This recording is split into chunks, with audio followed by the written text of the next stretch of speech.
Okay, so yeah, this will scale our image up to the size of the windows. This is where our scale variable earlier comes in handy. If we set it to a scale of 2, yeah, like this function will actually allow the image to draw to that window rather than being drawn as a little picture in the middle. What we're then going to do is do g.dispose. This just disposes of the graphics variable we just used to draw the image on, and we then do ps.show. What I'll do just to show this is working, just in here we'll make a quick loop, and in here we're just going to set pixels to equal, and this is a pink or a magenta colour, sorry. So now when we run the engine, you see it shows up in magenta, which is quite cool. Next thing we're going to do is make another. I'm going to call it game. I'll make it a public static again as well. You'll see why that is later on. And make a new game. And then in here we need to create a new class. Oh yeah, that's one. There you go. Create class game. And just put it in the same packages engine. We'll do game.tick in there. And here, rather than printing in pink, we're going to do game.render pixels and width. Create that method. And rename these variables once you get to here though.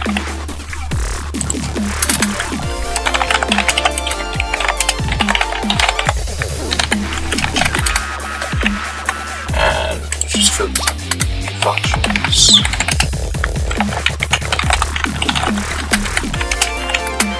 Okay, so now we've just got our tick function, our render function, and our constructor.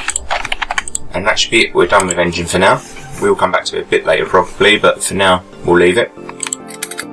Next thing we're going to have to do is make an image class. Now obviously Java does come with an image class. You can use an image class already built into Java. But I always like making mine because then I can start manipulating images a bit easier how I like to. Okay, so for our constructor for this, we're just going to load. We're just going to give it a string, and this will be a string to an image that it's going to upload to the game. And it has the wrong one. Okay, so next thing I'm going to do is create a class, and I'm going to make a new package as well called GUI. And if we just quickly create a constructor, and create the image as well. So for this, what we're going to do is we're going to do a function called try. Now what this will do is sometimes it does fail and will return an error. And so this just allows us to catch that error and print the error out. And using system.println. You don't get message right. Okay, so now what we're going to do is we're going to make a new buffered image. Call it img. And for this we're going to use image.io. And we're going to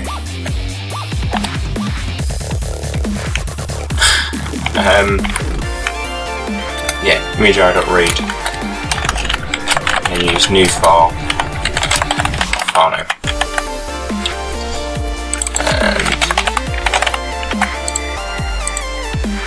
Okay, so now what we're going to do is we're going to do width equals image.getWidth, height equals image.getHeight, and pixels equals new int to width times height.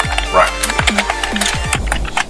This sets up our three variables that are going to be used, that are going to be stored. So we just have to make sure I actually create the fields for these as well.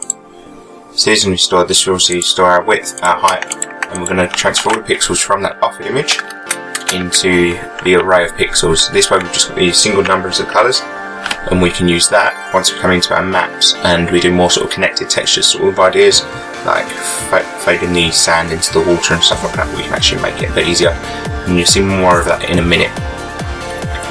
Okay, so now what we're going to do is we do image.get red, green, blue. Use this function here. We're going to start at 0, start y is 0, the width is easy, that's our width, height is just height, our RGB array that we're going to use is going to be pixels, offset is 0, and the scan starts at width. Okay, and now that is our image stored. The next one we're going to do is one called render. So we're going to use the same basic layout as our game rendering function, just our target now s width as our input. Next we'll make two variables, x and a y. So y in 2 seconds. Right, now what we're going to do is we're going to create a loop. Now our loops in Java, we use the for function, and it requires 3 variables. We have to set up a new integer for it to use, and for this one we're going to use int I equals 0. We've got to set up a function that allows it to know how long to loop for. So for now we're going to loop for all the time I is less than width, and what's due after every instance of the loop, which is going to increase I by 1. We're going to actually do this twice, and one's going to be j. Now what we're going to do for this is our I variable is going to be equivalent to our x variable, and j is going to be equivalent to our height. In here I'm going to do the xo equals I. What more can do actually in our main variable? I'm just going to have 2 variables, x and a big O, and then y and a big O. This will just allow us to set an offset for our x and our y variables. Okay, so now rather than just it being how it was before, what we're going to have is we're going to have xo equals x big O plus I, so it's the x offset plus the I value, and then y is going to be the y offset plus the j value. So now what I can do with this in theory is just go target and then do xo plus yo times s width, and make this equal pixels I plus j times width. And for now this will work. If I quickly go into here and do image.render, set my offsets to 0, what you should see is when I run it, it should work. No, it doesn't. The array index is out of bounds. Okay.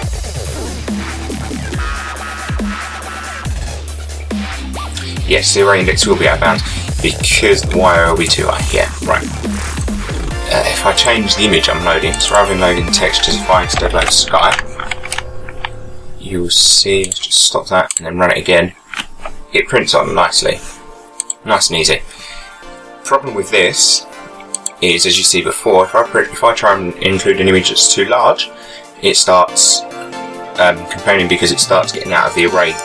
So what we're going to do is we're going to actually add some variables into some statements in this using the if command, that we test to make sure the point that we're going to try and print onto is still on the screen. So what we're going to do is we're going to test to see if xo is less than 0.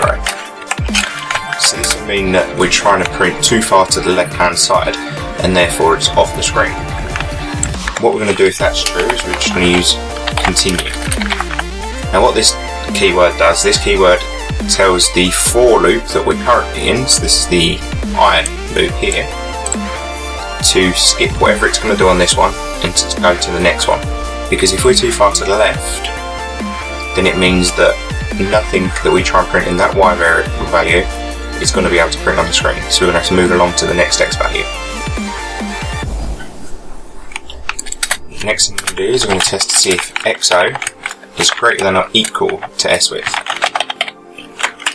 Now the reason we do greater than or equal to here is the s width is 800, but our variables only go from 0 to 799 because we count from 0 instead of from 1. So if it's equal to s width, it means we're going to try and print too far to the right.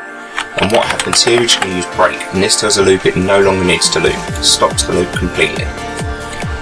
We're going to then use the same two basic functions in our while loop as well, except for here where we had our obviously we change our XOs for our YOs, and where we had S width before, we do target dot length divided by S width. Now what this will do is, because our target is made up of an array that's as big as the width of the screen times the height of the screen, if we then divide by the width of the screen, we just get left with the height of the screen instead.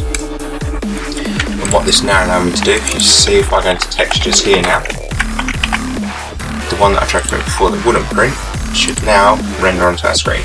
And as you see, it's being cropped at the bottom because it's too long and won't let us print that far down. Okay, so that's now working as well, which is always good. The next thing I'm going to do is I'm going to make